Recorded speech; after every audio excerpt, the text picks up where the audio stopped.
Hi everyone, welcome back. এই ভিডিওতে আমরা দেখব যে যখন আমরা কোনো একটা ব্রাউজারে কোনো কিছু লিখতেছি, তখন এক্স্যাক্টলি কি ঘটনা ঘটতেছে। সো মনে করুন এখানে আপনি আছেন, অর্থাৎ এখানে আপনার একটা কম্পিউটার আছে। ওকে? আপনি আপনার কম্পিউটারে কোনো একটা ওয়েবসাইট ভিজিট করতে চাচ্ছেন। ধরুন google.com, google.com, ওকে? এবং google.com এর মনে করুন যে এইখানে তাদের সার্ভার আছে। এটা হচ্ছে তাদের সার্ভার। এখন আমি চাচ্ছি কি যে google.com এর যে পেজটা আছে সেটা ভিজিট করব। সো এক্সাক্টলি আমি আপনাকে বলতেছি স্টেপগুলা কিভাবে ঘটে থাকে।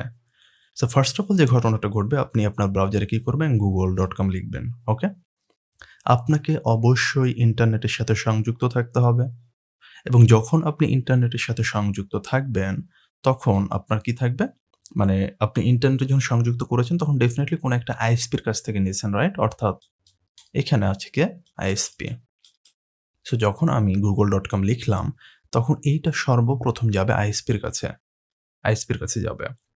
এখন এই google.com বা যত ওয়েবসাইট আছে বা আমাদের ইন্টারনেটে এক্সিস্টেন্ট আছে, কোনো ডিভাইস থেকে কানেক্ট হচ্ছে বা কোনো সার্ভার যখন আমরা রাখতেছি এরকম কোনো ডোমেইন নেমের আন্ডারে, তখন আসলে এখানে কি থাকে? পেছনে আরেকটা পাবলিক থাকে, তার নাম হচ্ছে আইপি। সো আইপি গুলো কাইন্ড অফ এরকম হয়ে থাকে 192.168.1.1 লেটস সে। হুম? সো এরকম আইপি অ্যাড্রেস থাকে। ঠিক আছে? Internet protocol. এটা হচ্ছে তার মূলত পরিচিতি। হ্যাঁ? সো যখন এই আইএসপির কাছে যাচ্ছে google.com, তখন সে কি করবে? তার এই আইপি অ্যাড্রেসটা লাগবে এই সার্ভারে যাওয়ার জন্য। এখন সে কি করবে? তার কাছে তো আইএসপি এই আইপি অ্যাড্রেসটা নাই। তখন সে কি করবে? সে যাবে ডিএনএস এর কাছে। ডিএনএস। সো ডিএনএস হচ্ছে মূলত ডোমেইন নেম সিস্টেম বা সার্ভার। সো ডোমেইন নেম সিস্টেমে সে গিয়ে কি করবে? এই যে google.com আছে এটা তাকে দিয়ে বলবে যে আমাকে আইপিটা দাও।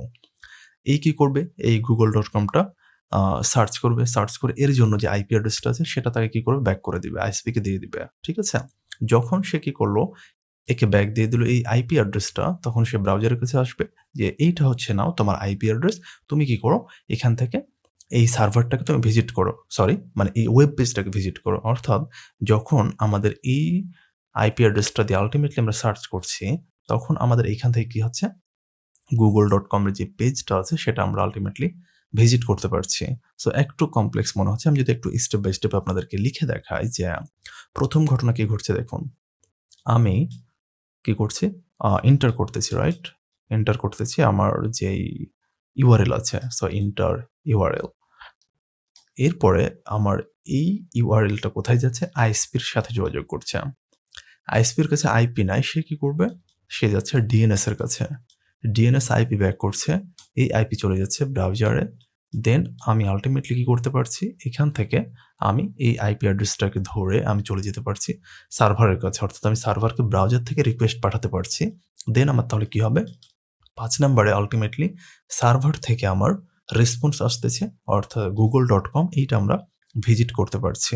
So these are the steps basically যখন আমরা কোনো একটা ওয়েবসাইট বা ওয়েব পেজ ভিজিট করতে চাচ্ছি। সো চলুন আমি আপনাদেরকে একটু ব্রাউজারে নিয়ে গিয়ে দেখাই। সো এইরকম ডিএনএস চেকার আছে। আপনি এখানে গিয়ে যদি সার্চ করেন যে আম google.com, ওকে? সো দেখুন এখানে আমাদেরকে একটা আইপি অ্যাড্রেস দিচ্ছে।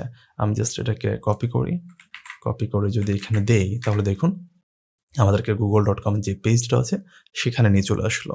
সো এইভাবে মূলত আমরা কি করতে পারি? এই যে ওয়্যারফ্রেমটা দেখলাম আমরা বা আর্কিটেকচারটা দেখলাম, হুম? সো এই আর্কিটেকচার ফলো করে অ্যাকচুয়ালি কি করতে পারি আমরা? আল্টিমেটলি আমাদের যেই পেজটা আমরা ভিজিট করতে যাচ্ছি সেটা মূলত আমরা ভিজিট করতে পারছি।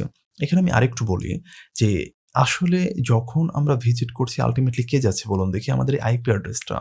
এখন আমরা আইপি অ্যাড্রেস কিন্তু কি করতে পারব না। এরকম অনেকগুলা নাম্বার কি আমাদের মনে রাখা সম্ভব? ডেফিনিটলি না, রাইট? সো যেহেতু আমরা এত লং একটা নাম্বার মনে রাখতে চাই না, সো দ্যাট ইজ হয় কিন্তু ডোমেইন আসছে। সো এই যে আমরা google.com বলছি, এটাকে আমরা বলে থাকি ডোমেইন নেম। ওকে? সো এই ডোমেইন নেমটা মূলত আমাদের জন্য কাজটা কি করেছে? ইজিয়ার করে দিয়েছে টু রিমেম্বার, রাইট? সো আমরা ডোমেইন নেম অনুসারে কি করতে পারি? মনে রাখতে পারি বা মেমোরাইজ অটোমেটিক হয়ে যায়। দেন আমরা ওটাকে লিখে সার্চ করতে পারি। বাট বিহাইন্ড দ্য সিন কিভাবে এই ঘটনাগুলো ঘটতেছে হোপফুলি আপনারা এখন বুঝতে পারলেন।